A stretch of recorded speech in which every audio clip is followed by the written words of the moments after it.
കർത്താവിന്റെ വലിയ നാമം വാഴ്ത്തപ്പെടുന്നതാണ്.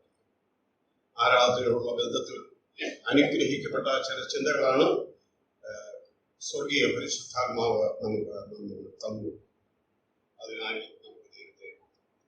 നമുക്ക് ഒരു വാക്യം കൂടെ ആരാധനയുള്ള ബന്ധത്തില് നമുക്ക് ഹോശിയാവിന്റെ പുസ്തകം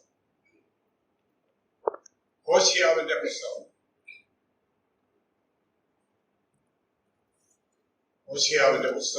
2-ാം അധ്യായത്തിൽ 15-ാമത്തെ വാക്യം നമുക്ക് വായിക്കാം.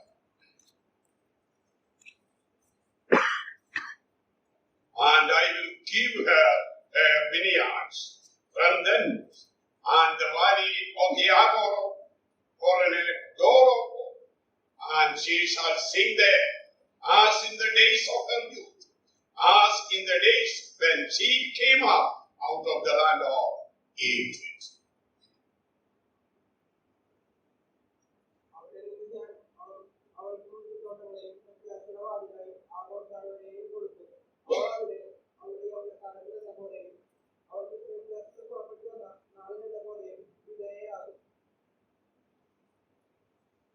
ഇന്ന് ഞാൻ എളിവന് കുടുംബമായി ദൈവസന്നിധിയിലാണ്.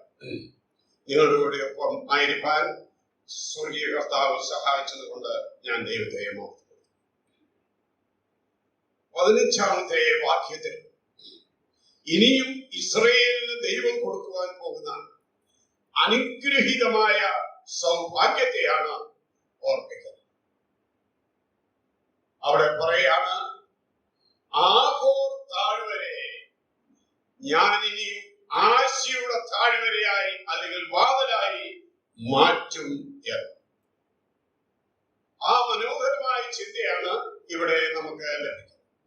ഞാനിങ്ങനെ ചിന്തിക്കുകയുണ്ടായി, ആഗോ ഒരിക്കലും ഒരു ആശയുടെ താഴ്വരയായി മാറുവാനായി സാധ്യമല്ല.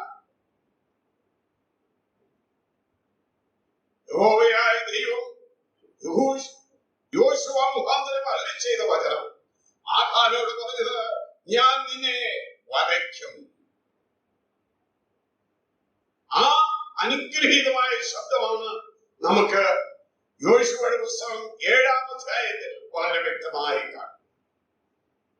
എന്നാൽ ഇസ്രായേലിനോട് പറയാണ്, ഞാൻ ആ താഴ്വരെ എന്താക്കി മാറ്റും?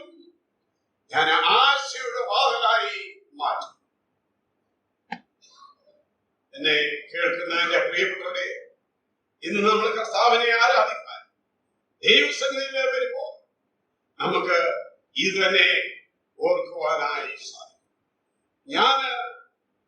ദൈവം തന്റെ നീതിയുടെ അടിസ്ഥാനത്തിൽ വളരെ വ്യക്തമായി ഭാവിയെ സമ്പൂർണമായി ശിക്ഷിക്കണമെന്ന് പറഞ്ഞതായി വരാം.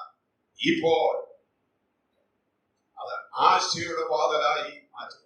അത് എന്നോടുള്ള ബന്ധത്തിൽ, നമ്മളോടുള്ള ബന്ധത്തിൽ ഇന്ന് രാവിലെ കർത്താവിനെ ആരാധിക്കുവാൻ ദൈവസന്നിധിയിൽ കടന്നു വന്നിരിക്കുന്ന എല്ലാ ദൈവങ്ങളോടുള്ള ബന്ധത്തിലും ആ കാര്യം സത്യമാണ്. നമ്മൾ എവിടെയായിരുന്നു? ആ ആഘോർ താഴ്വരയിലാണ്.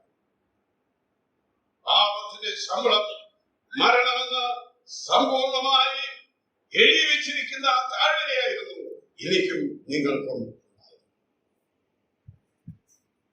എന്നാൽ ആ താഴ്വരയെ കർത്താവ് എന്താക്കി മാറ്റി? ആശയുടെ വാതിലാക്കി മാറ്റി. ഇനി മാറ്റുവാൻ പോവുകയാണ് സ്ത്രീകളോടുള്ള ബന്ധത്തിൽ. എന്നാൽ എളിയവരായ നമ്മളോടുള്ള ബന്ധത്തിൽ അത് ആശയുടെ വാതിലാക്കി. കാരണം ഞാൻ ഏൽക്കേണ്ട കുറ്റം, ഞാൻ സഹിക്കേണ്ട ശിക്ഷ, ഞാൻ അനുഭവിക്കേണ്ട ശിക്ഷ എനിക്കായി എന്റെ കർത്താവ് ആ ആഘോർ താഴ്വരെ എനിക്കായിട്ട് സഹിച്ചു. ആ താഴ്വര പറഞ്ഞത് കടലുകളിലെ എനിക്കായിട്ട് അവൻ സഹിച്ചു.